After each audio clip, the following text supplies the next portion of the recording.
Hola, ¿qué tal? Esta es la prueba final para el curso de Sociología de la Educación de la profesora Danely Sales Ocampo. Mi nombre es Juan José Arce Vargas. Y vamos a hablar un poco sobre cómo es la socialización, los elementos con los que cuenta y algunos de los autores con que se están relacionando. La idea es que al finalizar esta presentación usted pueda identificar los conceptos de qué es socialización, los tipos en los cuales se relacionan o nos formamos cada uno de los seres humanos y conocer las diferentes posturas que han existido a través de la historia. Como vemos, primero observamos que el concepto de socialización es el en el cual los seres humanos o cada individuo, digamos, que vive en sociedad, aprende la cultura, las reglas y las normas, ¿verdad? Ese proceso se conoce como socialización. Importante recordar que ese proceso dura toda la vida, que desde el día que nacemos hasta que fallecemos, estamos aprendiendo a socializarnos, porque somos seres que interactuamos con diferentes personas.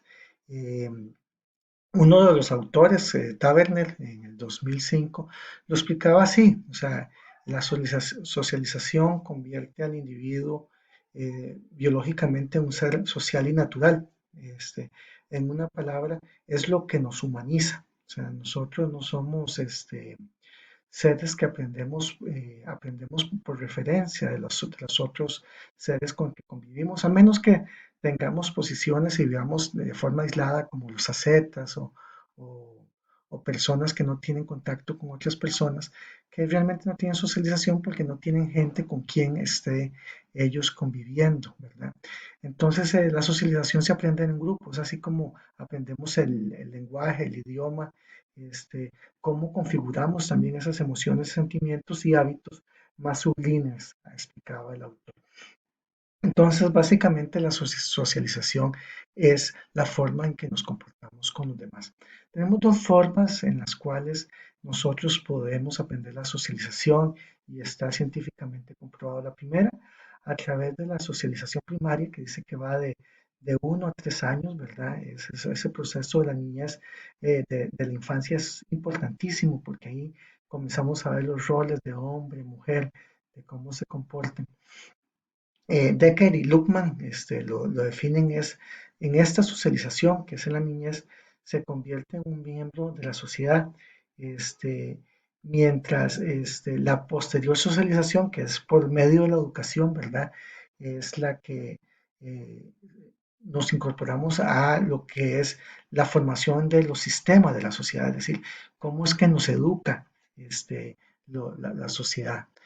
Pero la socialización primaria es esa, la que nos da la familia, o sea, entiéndase familia, quienes nos educaron, ¿verdad? Ya sea mamá, papá, tío, abuela, esa es la que nos da los roles de cómo nos vamos a ir comportando. Y la socialización secundaria es la que nos da ya roles más interesantes, que van definiendo esa primera instancia de la niñez por medio de cómo comportarnos, de qué estrato social pertenecemos a través de las normas y la educación que nos da la escuela primaria, la secundaria, la universitaria y que nos van definiendo, ¿verdad?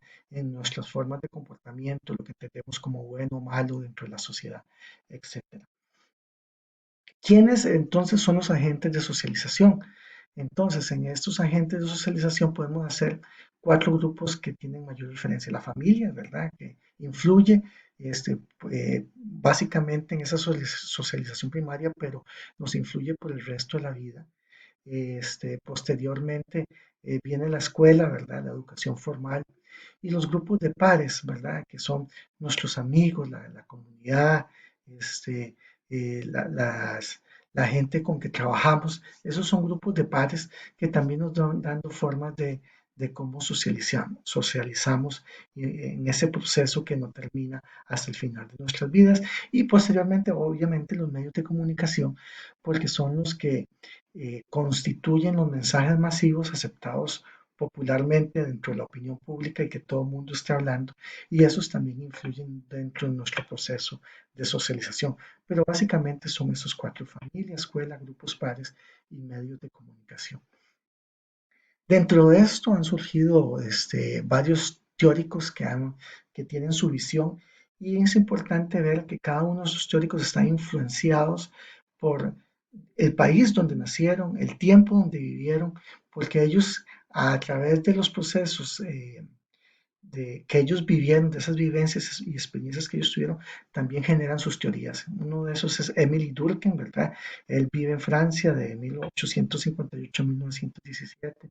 Talcott Parsons, que vive en Estados Unidos, pero al final fallece en Alemania, que vive a principios del siglo pasado, ¿verdad? Y muere en la segunda mitad del siglo pasado. Y Louis Althusser, que es francés, muy influenciado por el marxismo, ¿verdad? De principios del siglo pasado, también nace de 1918 a 1990, y Antonio Grassi, que es italiano, que también básicamente toma sus ideas dentro de la Europa, ¿verdad? De la Primera Guerra Mundial también, que fue influenciado mucho en los procesos de educación.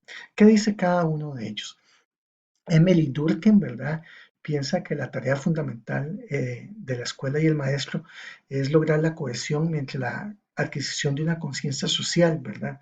Eh, Durkheim lo que menciona es el concepto de maestro apóstol. Él pensaba que la escuela, digamos, esa socialización primaria, que tenía, esa socialización secundaria, perdón, que tenían los seres humanos, debe tener una práctica de moral colectiva, es decir, educamos para ser personas de bien, decía él, o sea, para ser educados con responsabilidad a todo lo que el Estado nos demande, ¿verdad? Para el bienestar común. Entonces, eso tenía que ver mucho con una base moral, y básicamente tuvo que ver con toda su experiencia de vida. Otro de los teóricos, ¿verdad?, que vienen a poner el rol del docente en estos procesos de socialización es Talcott Parsons. Él es estadounidense, un poco más pragmático. Él decía que dejémonos un poco la parte de apóstol, ¿verdad?, sino que teníamos que educar para que la gente llegara a las sociedades a generar lo que se ocupaba, ¿verdad? Y es un tema del impacto que tuvo en Latinoamérica, porque decía, ¿cómo logramos hacer países en desarrollo? Entonces, las teorías de educar para el desarrollo económico, básicamente, era la idea de Parsons, era favorecer al desarrollo humano, pero básicamente en planes de desarrollo de los diversos países. Por eso vemos que eso tiene que ver mucho con los modelos de desarrollo que surgieron en el siglo pasado, ¿verdad? Y Luis Althusser, él más bien como francés, un poco con teorías marxistas, lo que plantea es la idea de la función de la escuela es reproducir la ideología de la clase dominante. Él decía, y realmente lo que estamos haciendo es enseñando para que la gente reproduzca lo que los grupos hegemónicos quieren, entonces formar gente para que ellos sigan viviendo bien, mantener un status quo, y entonces un poco que el maestro es el instrumento para eso, entonces que se tenía que romper esa, esa forma de formar, de socializar secundaria en la educación formal a los estudiantes. Y por último, Antonio Grassi, que es italiano, dice que el maestro no es solamente un instrumento del Estado, sino que es un ser activo, reflexivo y capaz de tomar decisiones y guiar a los discentes, es decir, a los estudiantes. O sea, no solo dar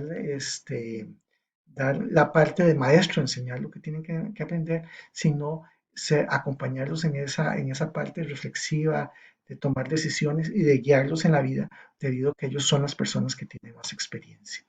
Y para completar un poco, digamos, estas son las referencias bibliográficas que yo utilicé para hacer este trabajo, ¿verdad? Que ese es el enfoque básicamente de los teóricos y de los conceptos que acabamos de ver. Agradezco mucho la atención y espero que haya sido de su agrado.